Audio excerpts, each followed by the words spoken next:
everything that I'm telling you is a practice that I live today. And now I'm in the being brain, right? This is unconscious pattern now. It's second nature to me. And so the lesson is you have to execute, right? Execution trumps knowledge any day of the week.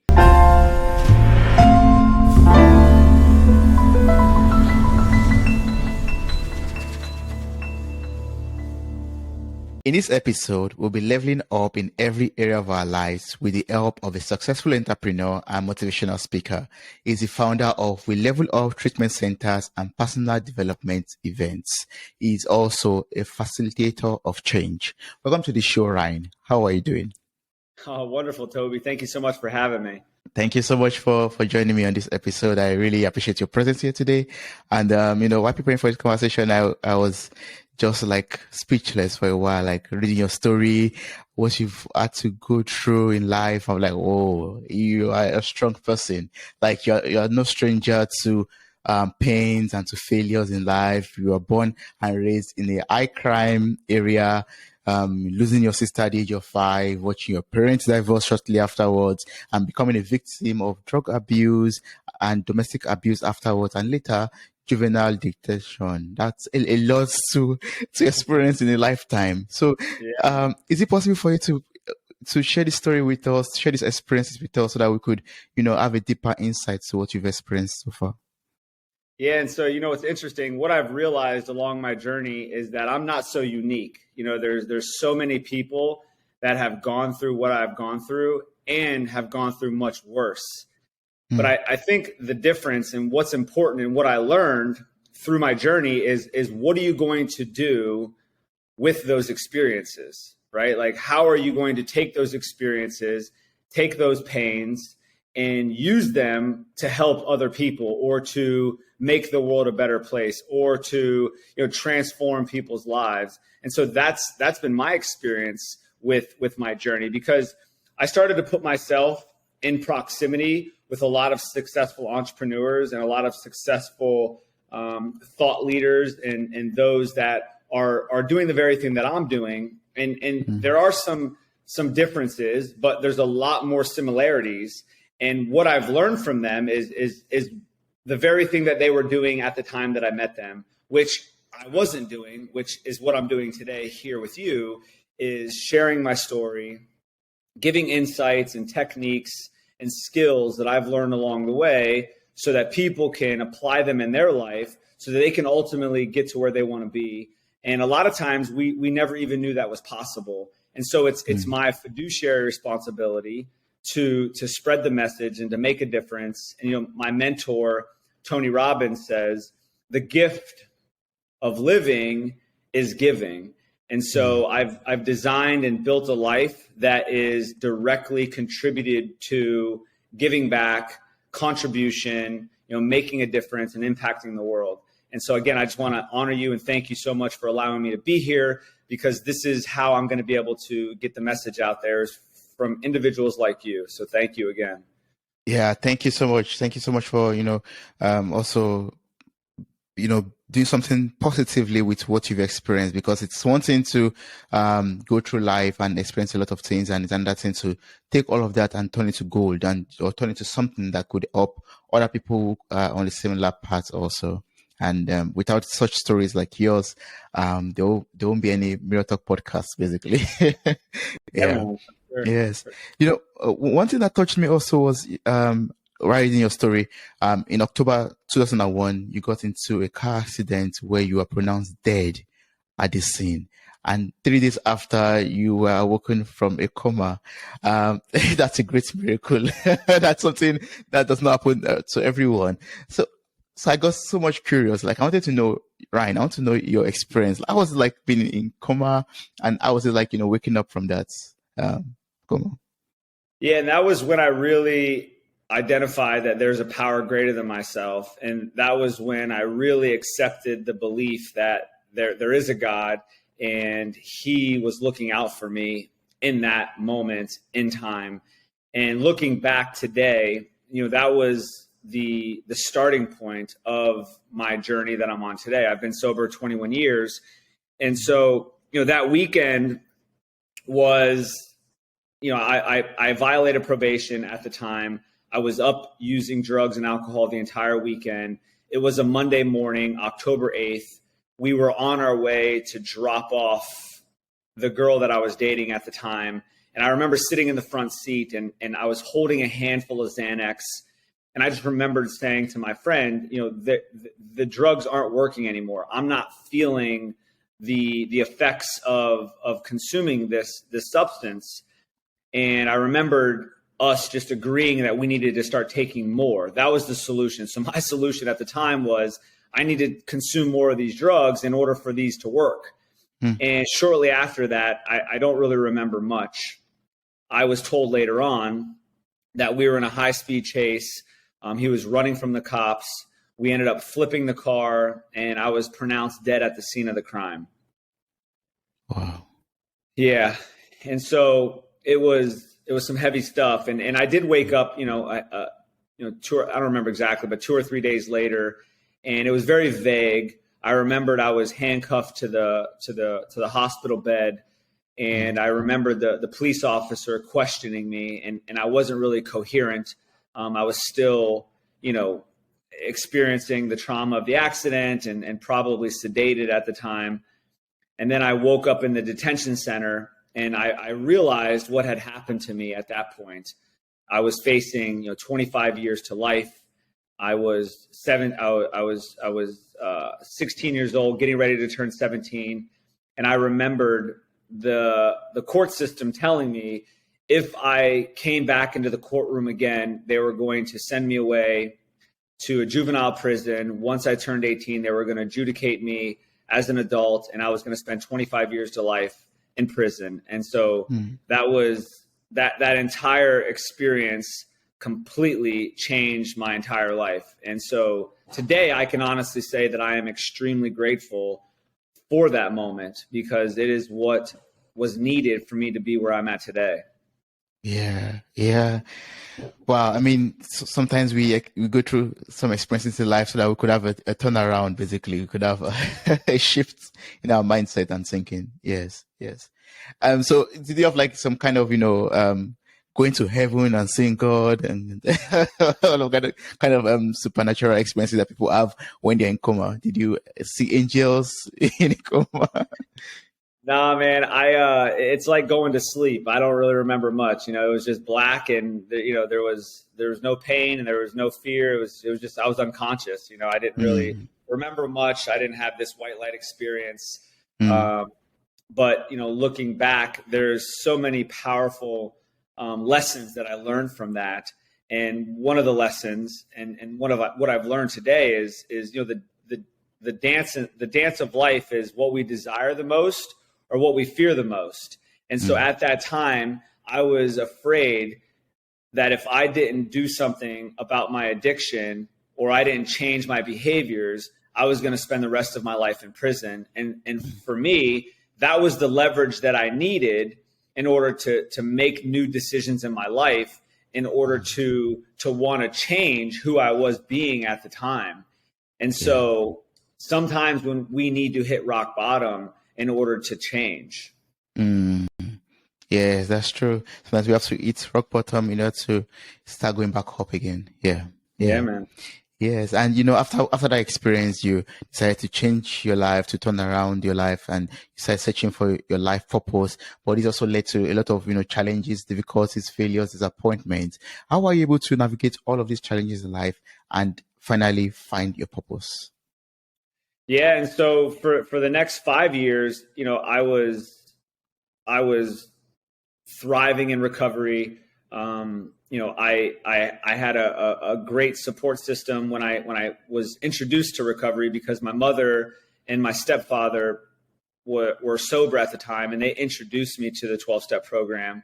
And so I was thriving in recovery because I was so young. There's not a lot of people that come to 12-step programs that get sober at 16 years old. And so I was, a fan favorite. I was the poster child for a 12-step program that I'm involved with here in my local area. And so I had a great reputation, and I was really helping a lot of kids that were were struggling with addiction and struggling with mental health illnesses. And that was the highlight of my life during that time. Well, that suddenly changed in 2005, 2006. My mother relapsed and my father was diagnosed with cancer and he had a year to live. And so all of those childhood traumas were re-triggered because my support system was just taken away from me. And so it was one of the most difficult times in sobriety for me because I was early in sobriety. I didn't know how to handle or manage those emotions. And so I quickly leaned into, or I quickly started to search for validation or search for a replacement because I was just going through so much pain. And so what I ended up doing was I started making greedy decisions. And that's when my commodities broker career started in 2007. And I replaced my addiction with money and ego. And so, that journey lasted about 5 years. I was a commodity broker. I ended up getting suspended. I opened up an investment firm. We were investing, investors' money into wheat, corn, soybeans, oil, gas, gold, silver. And so when I was suspended from aggressive sales practices as a commodity broker, I then opened up an investment firm selling physical precious metals. And so that lasted a couple of years. And then I was sued by the Federal Trade Commission for $10 million. And so, yeah, man, it was definitely a very, very difficult time in my life. And, I hit rock bottom again. I was sued by the FTC. I'm pretty much going to lose everything. My fiance at the time left me. But today I can look back and say that was the best thing that could have happened for me because it's the starting point to this version of Ryan that you are experiencing today. Yeah, I believe that. And, that's what made you also, I believe, start your company, right? Or the center, we level up, where you help other people to go through their addictions and to cure from it. If I'm correct. Yeah, absolutely. And so I went to a program called OnSite, and which they focus on like childhood trauma, experiential therapy, inner child work, and that was the first time I started to identify why I was making the decisions that I was making. I started to understand these unconscious patterns that were happening for me in my life. And so I started to identify the solution to my problem. And so the law of exposure states if you are exposed to something, you can't be unexposed. And so once I went there and realized all of my childhood trauma and all my childhood experiences were the direct cause for why I was in the position that I was in, I knew I needed to do something different. And so that was the start of this new journey. And so I left that program and I contacted my father. I started to establish a better relationship with him. He gave me the startup capital. We bought into our first rehab center and we were a success. And so we just continue to grow and scale that business. And we've been in the business for 10 years.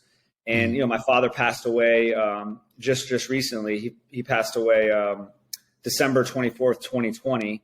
And so, this company has given me the opportunity to see my dad sober. And, I spent the last 5 years of my dad's life sober, and we were partners. And it was such a beautiful relationship we got to reestablish.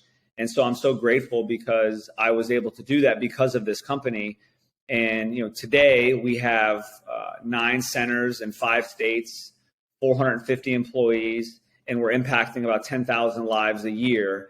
And I'm so honored to say that I'm doing this and I'm living my father's legacy because, I know that both parents of mine would be extremely proud of the things that I'm doing today. And it's a direct result of them. Yes. I'm also, I would like to start to saying, I'm so sorry for the loss of your father. And I'm so happy that he was able to get on that part of recovery and healing even before he passed away. Yeah, that's something good. Yeah. And just to add to what you said about your company or your centers, we level up treatment centers. You offer services like medical detox, addiction treatment, mental health, different therapeutic styles, and you help a lot of people with different kinds of addiction, like maybe from cocaine or GHB or marijuana or heroin, all kinds of possible addictions out there. That's something awesome that you do to help to change people's life positively. That's awesome. That's great. Yeah. Absolutely. Yes. So once again, congratulations on 21 years of being sober. That's awesome. That's what would you say has been like the greatest challenge for you, being sober for 21 years? How have you been able to constantly stay on this path? So I would say like one of my biggest challenges that I've experienced is, intimate relationships. It's been very challenging for me, and relationships in general have been challenging for me because growing up, the example or the model of relationships that I was exposed to were extremely dysfunctional. And so really like being able to have like friendships or intimate relationships or even partnerships, it takes a level of self-acceptance and self-love and appreciation and empathy to be in those types of relationships, because when somebody else that you're in a partnership with does something, it's extremely hard not to take it personal, and it's extremely hard not to be reactive. And for a very long time, up until just recently, I was not so great at how I responded to a lot of my relationships. And so like what's coming to me is the 3 dimensions of a relationship. And so the first dimension of a relationship, that relationship exists to only meet my needs. If we're in a relationship, Toby, and I'm in the first dimension of a relationship, all I care about is what's in it for me. All I care about is what you have that's going to benefit Ryan. And as soon as you, Toby, stop giving me what I feel like I deserve or I need, then I move on from the relationship. And so there was a large time in my life, a large portion of my life when I was living in that dimension. I was so selfish. It was all about Ryan, selfishly all about Ryan. Poor Ryan. If you knew what I went through, you would understand why I'm being the way I'm being. And so that's the first dimension of a relationship. The second dimension of a relationship, which I evolved to in 2016 when I started a partnership with a gentleman. And the second dimension of a relationship is what we call equality, right? It's you can also say like horse trading. And so society tells us today that it's all about equality, right? Like what's fair? Like let's be fair. So Toby, if I'm in that relationship with you, what's a fair relationship? Well, that means we have to keep score. If we're sitting here saying like, hey, if I give you 5 jelly beans and you only give me 4 jelly beans, then now we're sitting here considering if this relationship is fair. And so what happens when you're in that dimension of a relationship, it becomes a conditional relationship. And so now I'm keeping score. And as soon as you, Toby, don't give me what I think is fair, now I'm going to remove myself from the relationship. I'm going to start being selfish, and that relationship doesn't exist and doesn't thrive. And so that ended for me in 2019. That was when I had a breaking point and realized that this equal relationship style or this equality of a relationship, the second dimension of a relationship, doesn't exist and doesn't work for me because the outcomes that I was receiving wasn't what I wanted. And so when I really took the next step in life was entering into the third dimension of a relationship, which would be, Toby, your needs are my needs. How can I serve you? What can I do in this relationship to meet your needs? And if I'm constantly obsessing how to meet your needs, you are always going to be fulfilled in that relationship. But here's the key to the third dimension of relationship.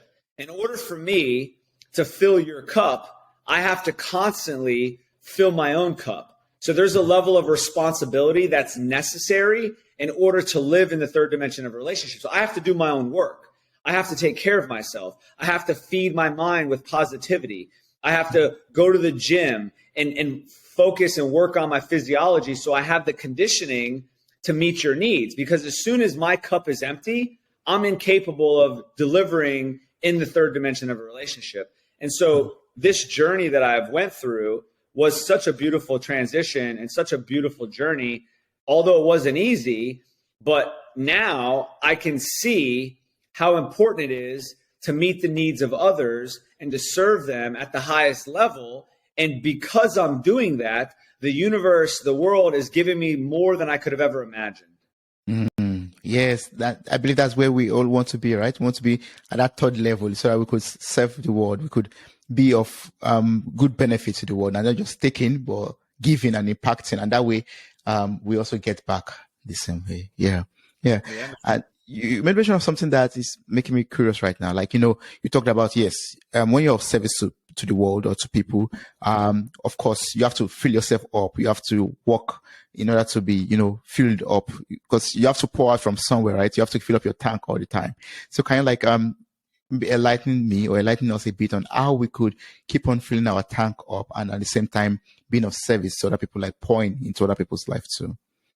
Yeah, and so the first step, and so the objective really is to live in a beautiful state, right? So like our emotional experience in life is the life that we live, and the emotional state that you live in is based on the meaning that you give life. So meaning equals emotion. Emotion is energy in motion. So where focus goes, energy flows, and so it's really what you're focusing on, right? And so for me, what's first most important is the foundation of a beautiful state is your physiology, right? And so what I mean by that, how are you taking care of your body? How are you consuming enough nutrients, and are you eating a healthy diet?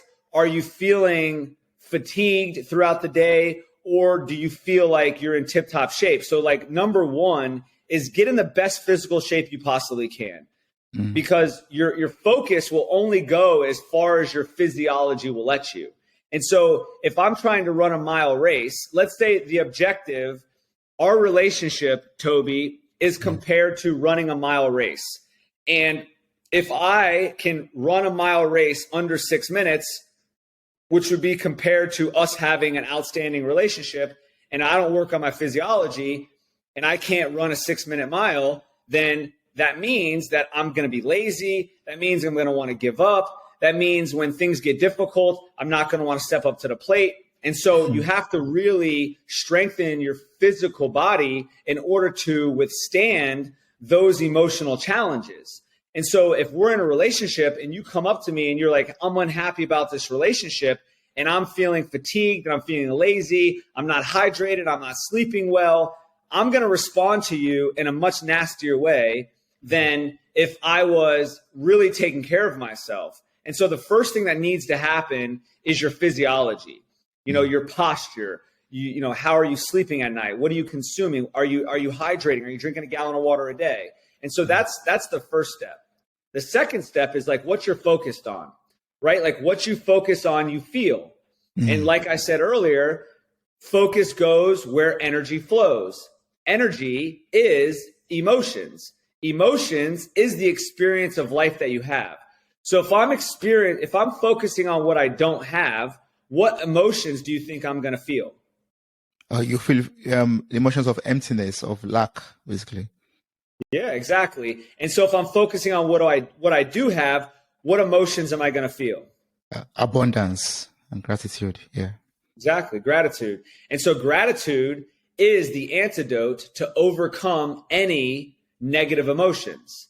And so if I'm constantly focusing on what I can control, if I'm constantly focusing on what I do have, if I'm constantly focusing on the present moment, then my experience in life is going to be considerably different if I'm focusing on the opposite. Does that make sense? Yes, it makes a lot of sense. Yeah. So we should focus on what we want for ourselves. Yeah. Exactly. And so the second piece to that is our language and meaning, right? So language and the language that we have to be careful about is, what are we saying about ourselves? Are we saying that I'm not good enough? Are we saying that I can't succeed in this task? Am I constantly, beating myself up because I'm not as far as I think I want to be. And so language is so important because language is attached to meaning. And if I tell myself I'm not good enough, then the meaning that I'm going to give that is that I'm a failure and that I'm never going to be good enough. And then the experience that I'm going to have is going to be a disempowering or a negative experience. And so that is the foundation of living in a beautiful state. There's only two states that you can live in. There's a state of suffering, and then there's living in a beautiful state. And so what will determine what state you're living in is the three pillars that I just gave you. Yes. Yeah. Wow. Thanks. Thank you so much for sharing that. I really appreciate it. Yeah. Welcome. Of course, we always have to focus on what we want for ourselves, and we have to also design or curate our language to be what we want to happen in our lives. Yeah. For sure. Yeah. Wow. That's a lot to take in. Well, I would love to go back to addictions and recovering from addictions also. From your 21 years of being sober and your expertise too, like you have, contact with a lot of patients, and you do this coaching also, the addiction coaching also for people. So can you teach us how we could successfully recover from any kind of addiction? Yeah. And so the first step that is necessary is just like admitting, right? Like admitting that you have a problem.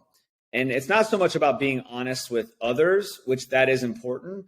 It's most important to be honest with yourself.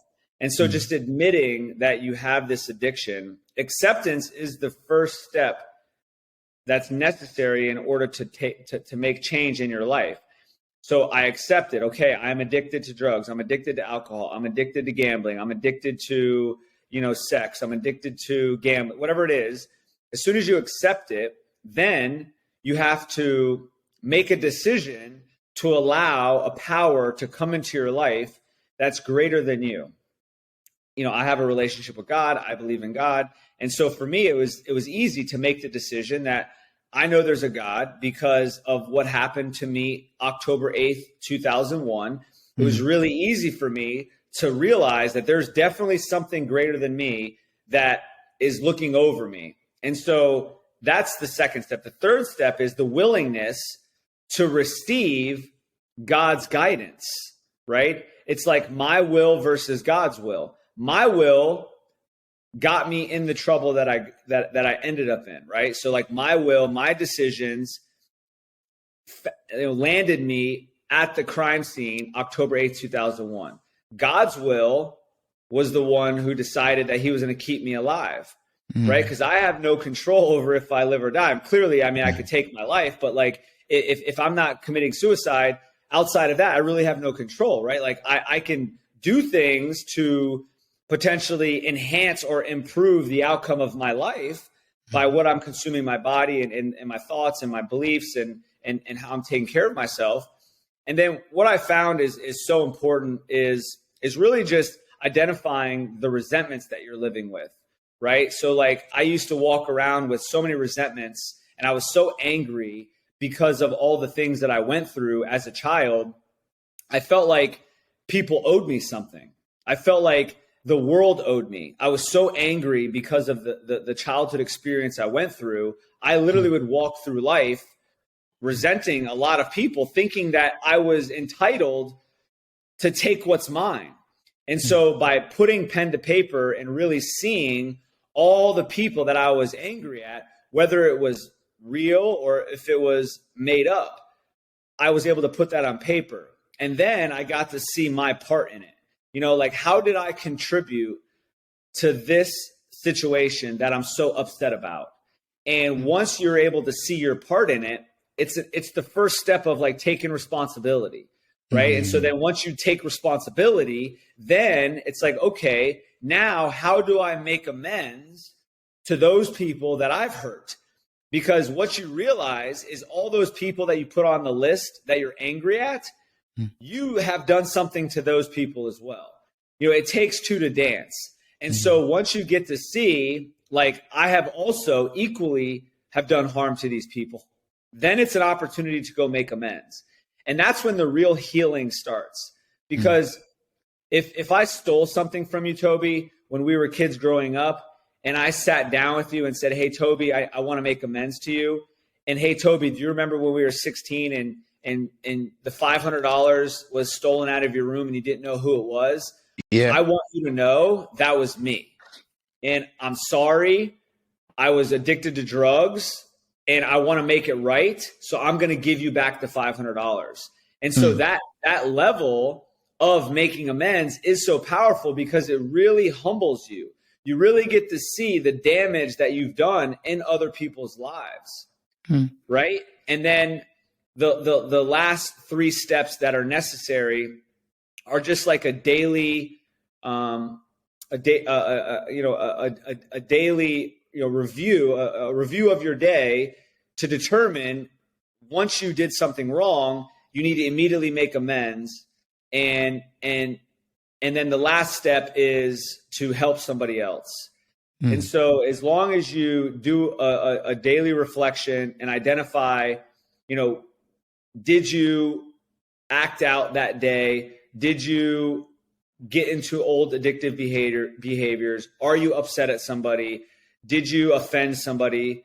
And if you did, then immediately it's time to make amends, which would be God's will. God forgave all of us, right? So God has already forgiven all of us. So it's now my responsibility to also forgive. And so then the last step is like, now I get to go help somebody. Yes. Wow. Ryan, that's so very important and very useful.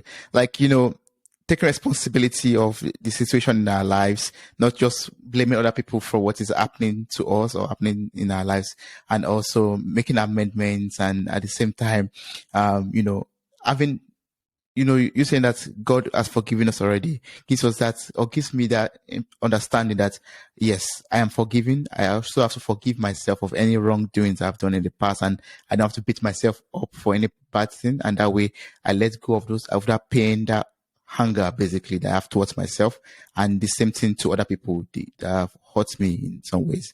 And by the time I'm liberated from all of those pain and grudges, then I could help other people out there to come into the light. That's beautiful, right? Yeah, man, for sure. Yeah, but earlier when you were talking about your story and you were sharing about it a little bit, you talked about you talked briefly about setbacks or triggers also, for example, that cause abuse of drugs or all of that. So can you teach us how to deal with temptations, how to deal with setbacks, and to deal with triggers when it comes to addictions? Yeah, and so what I've learned along the way is when something external, which would be out of my control, whether it's entering into a new relationship, whether it's going to a bar, or somebody comes up and presents themselves to me, and something that they're doing affects me or triggers me to feel uneasy or to consider wanting to go out and relapse or use drugs, I understand that's something that I need to address with myself. And usually for me, it's a lack of my commitment to working my plan, right? So it's like you have to create a plan, and you have to be very specific with your plan. And so for me, it's like every day I wake up, I go to my office, I journal, I also fill out a gratitude journal. I read 2 prayers. I also do like a morning meditation, and then I immediately go to the gym to work on my body. And I'm drinking a gallon of water that entire day. I come home, I go right into the cold plunge. I have a cold plunge that's about 39 degrees, and I do about 7 minutes every day, because every single day I want to strengthen that emotional muscle. And the emotional muscle that I want to strengthen is when my mind is trying to talk me out of doing what I know is in my best interest. I want to be able to strengthen that muscle so that I can push through and persevere. And so it's so important to establish yourself with a very, very detailed plan. I literally live out of my calendar. Today I'm grateful. I have a team around me that keeps me accountable, that keeps me aligned with my daily planning. And so surrounding yourself with the right people are going to be able to support you to keep you on track. And so there's a couple times throughout my day when I'm feeling exhausted and I'm feeling burnt out and I don't feel like doing a podcast, or I don't feel like recording content, or I don't feel like making a phone call. They're like, hey, this is what you signed up for. This is your commitment. You made the commitment, not me. And then I'm like, all right, I guess I got to do it. And so it's like who you surround yourself is so important. You want to see where you're going in life. Look at the sum of the 5 people that are around you the most, and that is going to be exactly where you're going to end up. And so you have to improve the people you're around. You have to, if you're the smartest person in the room, you need to change the room. Putting yourself in a room or putting yourself around people that are much further than you are in life and actually have traveled the path that you want to go down, they're going to be able to show you through their life experience what it takes to become that version. And so who you surround yourself with is so important. And the truth is, the foundation of all of this is having a conscious contact and relationship with a higher power. I choose to call mine God. That is the foundation of everything that I have, because God has given me this beautiful life.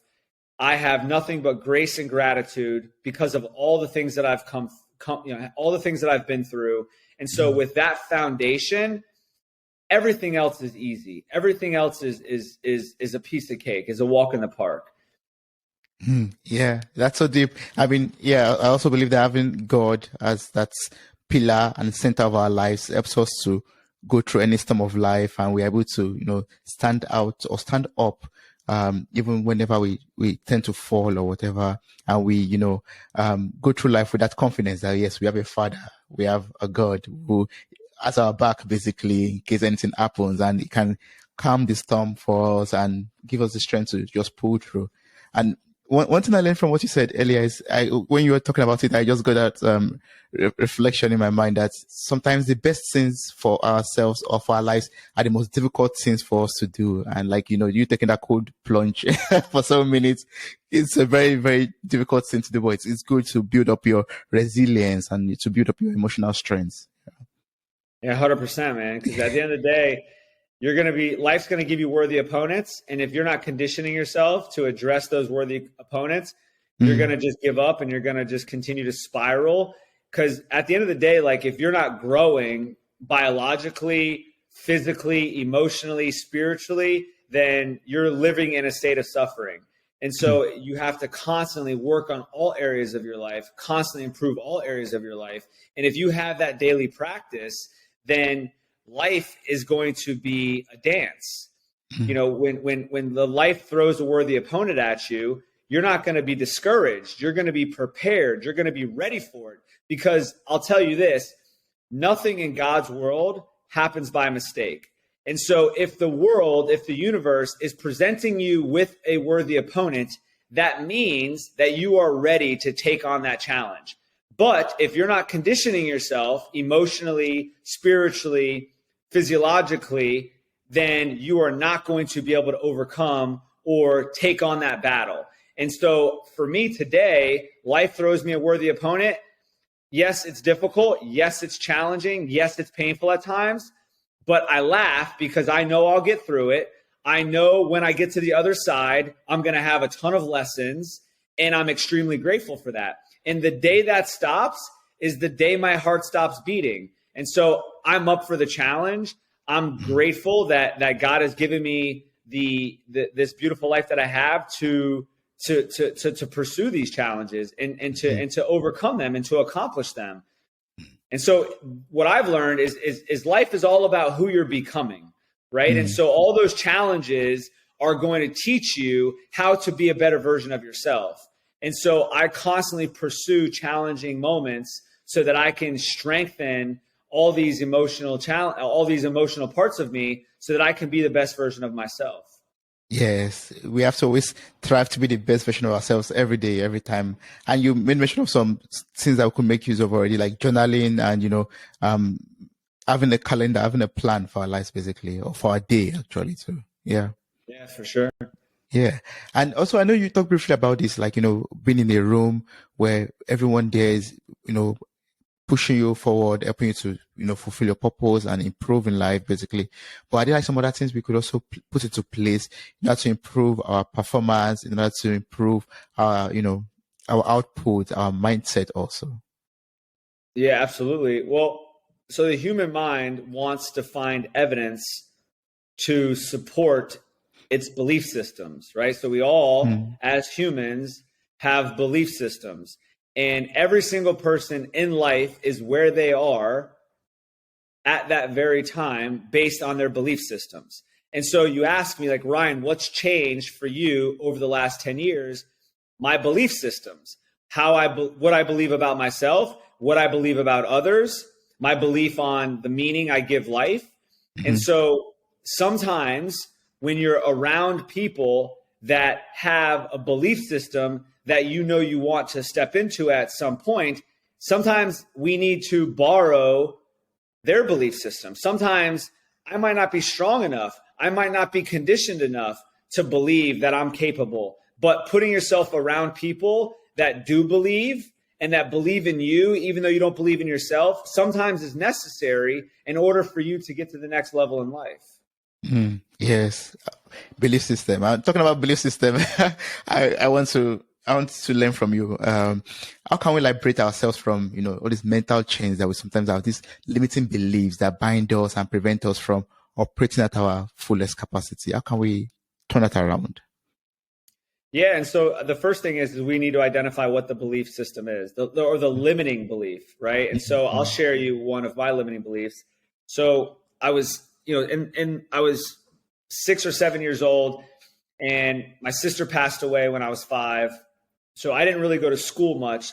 School wasn't such a priority for me. And so my parents got me this program called Hooked on Phonics Works for Kids. And so it's for kids that had learning disabilities. And so I adopted this belief, this limiting belief, that I had a learning disability. And it was reaffirmed every single time my friends would come over because my friends would make fun of me. They would poke fun at me. They would tease me about it. And I would go talk to my parents. And my parents, they didn't support me. They didn't reassure me. And so I carried that through my life, that I have this learning disability. And so I've been wanting to speak on podcasts, talk on stages for the last 5 years. 2 of those 5 years, I didn't even do anything about it. I was like, I knew I wanted to do it, but I didn't take any action to do it because I was so scared, because this limiting belief that I have a learning disability and I'm uneducated and I'm incapable of communicating prevented me from serving millions of people. Year 3 comes, I realize that this limiting belief is causing me to not to take action, which was starving so many people.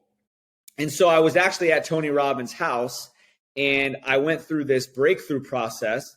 And the theme, or the consensus for me during that weekend, was quit playing small, because I was so scared, I was so intimidated that I was going to be judged, that people were going to make fun of me. I was so scared I was going to relive that childhood experience, and I wasn't going to be able to serve and make an impact or help people. And so I was like, all right, I'm done with that. And I just started taking action. And so I launched my first personal development seminar. There was like 50, 60 people in the room, and I did the best that I could. And the success and the win was just showing up and doing it. Was it my best performance? No. My first 10 probably weren't that good. But the win was the fact that I was doing something I didn't want to do. The win was I was doing everything in my power to impact the people's lives that were sitting in front of me. And so what this brings to me is there's 3 parts of the brain. There's the thinking brain, there's the doing brain, and then there's the being brain. And so for 3 years, all I did was think about it. Like, I want to be a public speaker. I want to do seminars. I want to be an influencer. I want to be a facilitator of change. I didn't do shit about it. I just thought about it. That was it. I was in the thinking part of my brain. 2020, I was like, all right, I'm done with that. I needed to find leverage. And the leverage that I needed to find was there were so many people in this world that would love to learn from me, that I could impact, that I could make a difference, that I could influence, that I could be a facilitator of change. So immediately I stopped making it about me. I stopped being selfish and I started focusing on the people that I can serve. And I started doing it. I just got my reps in. I just kept showing up, kept doing it. Non-negotiable. Don't quit. Don't give up. Just keep getting the reps, keep getting the reps, keep getting the reps. This has happened for a little over 2 years now. I've done 20 personal development seminars. I'm on my 13th podcast. I've done speeches in front of my organization probably a couple hundred times. And so now I'm starting to become this version that you're experiencing from me. Everything I'm telling you is a practice of my life today. This isn't just something that I've learned. This is what I do on a daily basis. This is the language that I speak on a daily basis. I have 450 employees, and I literally say the same thing to every single employee every single time. Everything that I'm telling you is a practice that I live today. And now I'm in the being brain, right? This is unconscious pattern now. It's second nature to me. And so the lesson is you have to execute, right? Execution trumps knowledge any day of the week. Execution trumps knowledge any day of the week. So once you execute and you're consistently executing over and over and over again, eventually doing it long enough, it's going to become a part of who you are. It's going to become who you are representing in life at any moment, because it's so in your nervous system. It's such a part of you that it becomes second nature. Yeah. Wow. What you just said right now is execution is way better than just knowledge, basically. Like, it's one thing to know something, and that thing to actually put that knowledge into action. And that's the most important thing. Put everything that you know into action and be consistent with that and just keep on improving on that. That's deep, right? I'll tell you this, like, what I've learned is that, and even for me, like, I wanted to skip the suck, right? I wanted to skip the pain. I wanted to start something and go to good, to great, to the best. Like, that's my mind. Like, I want instant gratification. I don't want to start something and suck. So what I would do in life, I would be selective. I would do things that I was really good at. I would avoid the things that I wasn't good at because I was embarrassed to fail. And so another learning lesson that I've established over my time is only do the things that you suck at. Like, I suck at reading books, so I do my best to read books. I used to suck at doing presentations, so I did presentations. I used to be scared to death to speak in front of people, so I leaned in and started speaking in front of people. I didn't want to do podcasts, so I signed up for podcasts. I didn't want to build content on my social media, so I started building content on my social media. And now I've been doing it a little bit of time, and I'm starting to see the progress. And I'm like, okay, I have some momentum. I'm just going to keep building on that momentum. So you can't build on failure. You can only build on success. And so success is only based on your focus. I can look at how I've sucked, or I can look at how I've progressed. And so if you're focusing on the success, you're starting to build up some momentum. And momentum is an object in motion that stays in motion unless it's interrupted by some outside force. And so the only outside force that could interrupt me is if I allow my belief system to stop doing the very thing that I'm doing.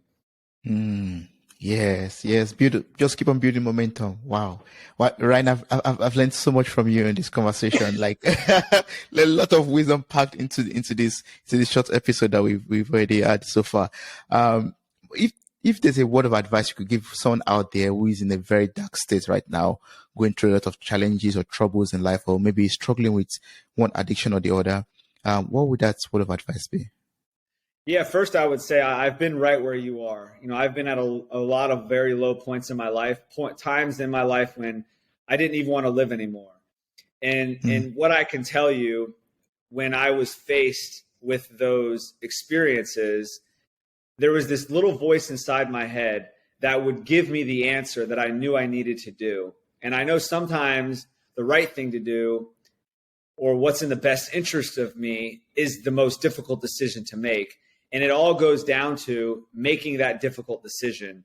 And so for me, my first difficult decision was when I got sued by the FTC and my fiance left me. I had to face all of my childhood traumas that I've been avoiding up until that point. And facing it meant I had to deal with it. Facing it meant that I had to heal through it. That means I had to go through the pain. That doesn't mean I get to step around the pain or avoid the pain. The only way that you're going to ever get to where you want to be in life is you have to face the pain. You have to face the challenges. You have to push through what's difficult. And if you push through what's difficult, eventually what's impossible becomes possible. Mm. And so then once you've seen this over and over again, then the next time you get to a low point, it's not going to be so difficult. Yeah. Wow. Thanks so much for that. Yes. Just keep on. Yeah. I mean, there are a lot of things that I'm going to take away from this podcast episode. I'm going to re-listen again and use it. And I believe everyone who has listened out there has taken more than 2 things that could help them to improve their lives or even help them to recover from whatever addictions that they are going through right now. If there's someone out there who has any questions or maybe wants to connect with you or maybe wants to make use of your services, what's the best way to connect and work with you? Yeah, so I would say the easiest way would be just to follow me on my social media. My Instagram handle is ryan.zofay. That's Zofay. Follow me on Instagram. We publish all of our seminars. You can DM me if you have any specific questions. I have a team that will respond and answer. And we do personal development seminars. It's free to the public. So we do them every 6 to 8 weeks. It's in South Florida. So if you're flying from out of state, it's a beautiful town. It's South Florida. It's the best place to be, right? And so it's a 2-day seminar, and I actually facilitate the majority of the seminar. I have a team that does support me in the process, and we see massive transformation throughout this weekend. And a lot of the feedback that has been given is literally you're doing 10 years of therapy or 10 years of deep work inside of one weekend. And so it's open to all those that want to come. I would love nothing more than to experience it with you, because I know what it's done for me. And I know that's given me the opportunity to become the man I am today. And so I'd love nothing more than to be a part of anybody's journey that wants to be on the journey with me. Yes, that's awesome. I'm going to place the link to your Instagram in the show notes of this episode, the link to your website also in the show notes of this episode. So I encourage everyone out there who has listened so far to connect with you on Instagram for sure. If they have any questions, they could slide into your DMs and get their answers to the questions. And also, if they are in need of any service, they could fly over to South Florida. Thank you so much, Ryan. I really appreciate this wonderful conversation. It has been a big blessing to me. A lot of things I've learned already from this. Thank you. I appreciate them. Yeah, you're welcome, bro. Thank you.